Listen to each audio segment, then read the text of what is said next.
আজকে আমাদের আলোচনার বিষয় কারক। কারকের উৎপত্তিগত রূপ কোনটি? কারকের উৎপত্তিগত রূপ সাধারণত ধরা হয় যে ক্রি যোগ অক, এটাকেই কারকের ব্যুৎপত্তিগত রূপ হিসেবে ধরা হয়। মানে এটা হচ্ছে কারকের উৎপত্তি। উৎপত্তিটাকে ভাঙালে, কারক শব্দটাকে ভাঙালে এটা পাওয়া যায় ক্রি ধাতু এবং অক হচ্ছে অবশিষ্ট অংশটা কারক। কারকের অর্থ কী?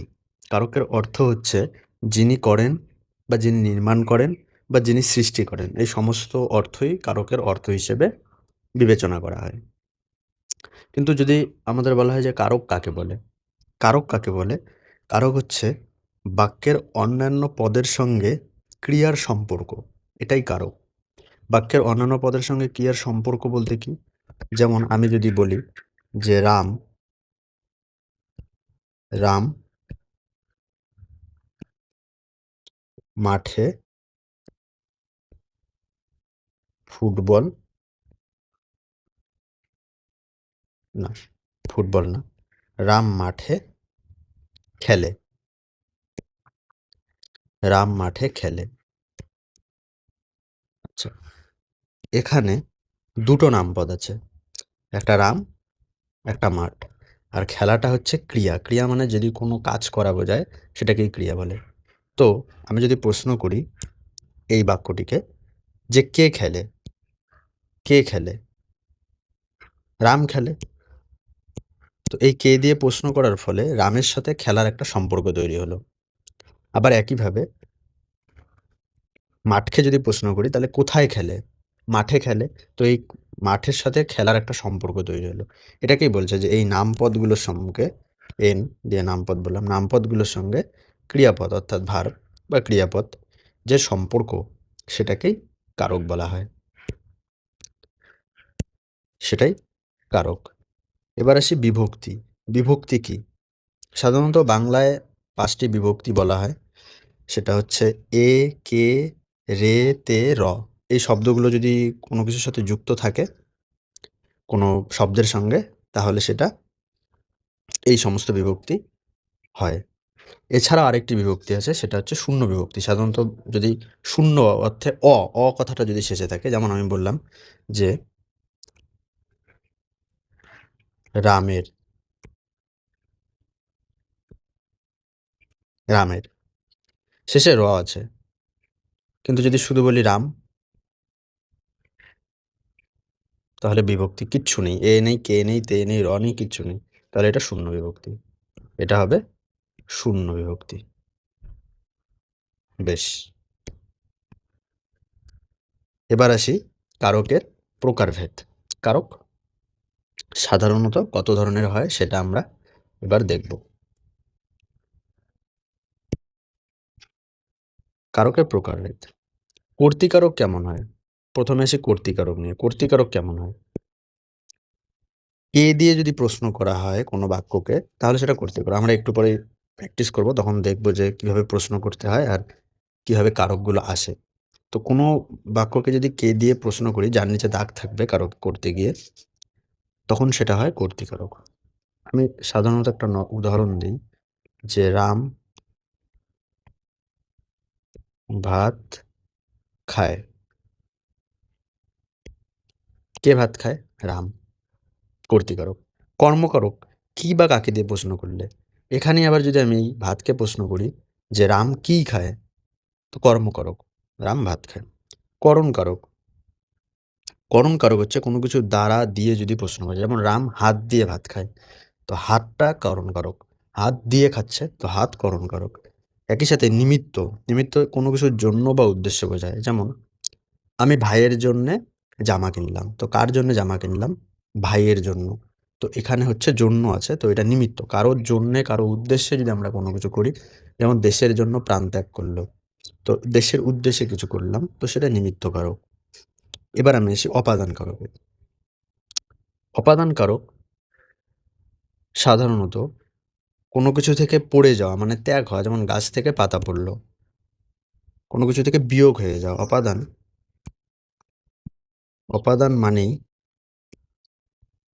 মাইনাস হয়ে যাওয়া। বিয়োগ হয়ে যাওয়া কোনো কিছু থেকে, কিংবা কোনো কিছুর সাথে কোনো কিছুর তুলনা করা বোঝালে। আপাতত এতটুকুই জেনে রাখি। তো অপাদান কোনো কিছু দিয়ে, যেমন গাছ থেকে পাতা পড়ল, বিছানা থেকে মানুষ পড়ে গেল, তো এই অপাদান কারক এগুলো। কোনো কিছু থেকে কোনো কিছু পড়ে যাওয়া বা বিয়োগ হয়ে যাওয়া, কোনো কিছু উৎপত্তি হওয়া বোঝালেও করণ কারক অপাদান কারক হয়, এবং তুলনা করা বোঝালেও অপাদান কারক হয়। এবার আমরা আসি পরেরটিতে, সেটা হচ্ছে অধিকরণ কারক। অধিকরণ কারক কি? অধিকরণ কারক কোনো কিছুর স্থান বোঝালে, কোনো কিছুর সাথে কোনো কিছু, মানে কাল যদি বোঝায়, কোনো সময় বোঝায়, কোনো পাত্র বোঝায়, যেমন ডালের বাটি। বাটিতে ডাল রাখা আছে। কোথায় ডাল রাখা আছে? বাটিতে। এবার এগুলো তো গেল চেনার উপায়। আরেকটা চেনার উপায় আছে, সেটা হচ্ছে আমরা যদি কোনো, যার নিচে দাগ থাকবে তাকে যদি কোথায় দিয়ে প্রশ্ন করি, যেমন একটু আগে ছিল রাম মাঠে খেলে। কোথায় খেলে? মাঠে খেলে। কোথায় দিয়ে প্রশ্ন করি এবং কখন দিয়ে প্রশ্ন করে উত্তর খুঁজে পাই, তাহলে অধিকরণ কারক হবে। এগুলো আমরা প্র্যাকটিসের মাধ্যমে আমরা একের পর এক জানতে পারবো, বুঝতে পারবো। তো আপাতত এতটুকুই কারক। এবার আসি অকারক। অকারক এখানে দুটো আছে, সেটা হচ্ছে সম্বন্ধপদ। সম্বন্ধপদ বার করার উপায় হচ্ছে, যে তার নিচে দাগ দেওয়া থাকবে তাকে যদি আমরা কার বা কিসের দিয়ে প্রশ্ন করি, তাহলে সম্বন্ধপদ পেয়ে যাই। আর সম্বন্ধপদের চেনার আরেকটা উপায়, ওটা র বিভক্তি যুক্ত থাকে বেশিরভাগ ক্ষেত্রে। যেমন রামের ভাই, কার ভাই? রামের ভাই, র কথাটা থাকবে। এবার আসে সম্বোধন পদ। সম্বোধন পদ কোনো নাম ধরে ডাকা, যেমন ওহে রাম এদিকে আসো, বাপু তুমি তো ভারী মিষ্টি ছেলে। তো এই যে বাপু কথাটা বললাম, ওহে রাম, ওহে কথাটি বললাম, তো এগুলো সম্বোধন অর্থেই বোঝায়। এবার আমরা যাব কারকের প্র্যাকটিসে। আচ্ছা, প্রথম কারকটা কি দেওয়া আছে, যে আমি ধোপাকে কাপড় দিলাম। আমি ধোপাকে কাপড় দিলাম। ধোপাকে কি কারক এবং কাপড় কি কারক? কর্মকারকেরই ভাগ আছে অনেকগুলো, তার মধ্যে একটি আছে গৌণ কর্ম ও মুখ্য কর্ম। গৌণ কর্ম সাধারণত, আমরা যদি গৌণ কর্মের কথা বলি, গৌণ কর্মের ক্ষেত্রে আমরা যদি কাকে দিয়ে প্রশ্ন করি, তাহলে গৌণ কর্ম খুঁজে পাবো কাকে দিয়ে প্রশ্ন করলে।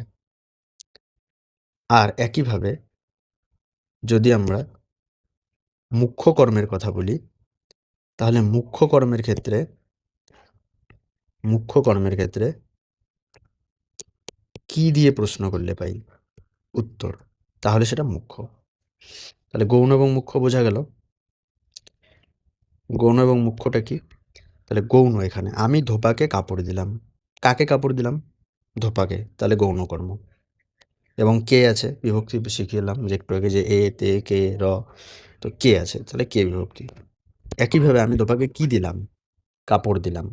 তাহলে কি দিয়ে প্রশ্ন করলে? মুখ্য কর্ম, তাহলে শূন্য, মুখ্য কর্ম এটা। আর কাপড়ের সাথে কোনো কিছু যুক্ত নেই, তাই শূন্য বিভক্তি। এবার পরেরটি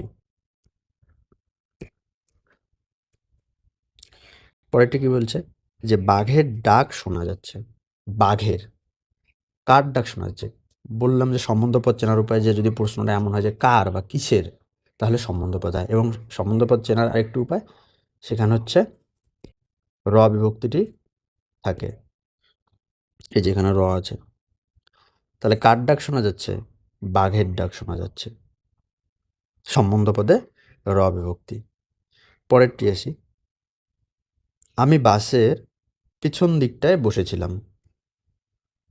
আমি বাসের পেছন দিকটায় বসেছিলাম। আমি, এখানে কে মেন যে লোকটা, আমি প্রশ্ন যদি করি যে কে বাসের পেছন দিকটা বসেছিল, আমি, তাহলে কে দিয়ে প্রশ্ন করলে কর্তৃকারক, তাই কর্তৃতে আমিতে কোনো কিছুই নেই, র নেই, এ নেই, তে নেই, কিচ্ছু নেই, তাই শূন্য বিভক্তি। এবার পরেরটা, তোমার মরতে ভয় কি? তোমার মরতে ভয় কি? এই কোনো কিছু থেকে কোনো কিছু ভয় পাওয়া বোঝায়, যেমন বাঘের ভয়ে বনে লুকিয়ে গেল, বা বাবার ভয়ে পড়া করছে। এরকম যদি কোনো ভয় বোঝায়, সেক্ষেত্রে অপাদান কারক হয়। যে তোমার মরতে ভয় কি, এরকম ভয় বোঝাচ্ছে, তো অপাদান কারক। অপাদান কারকে তে বিভক্তি, যেমন মর কথাটা বা মরণ কথাটা হচ্ছে আসল শব্দ, তার সাথে তে যুক্ত হয়েছে। বিভক্তি সবসময় শব্দের সাথে পেছন দিকটায় বসে, তো এটা হচ্ছে তে বিভক্তি।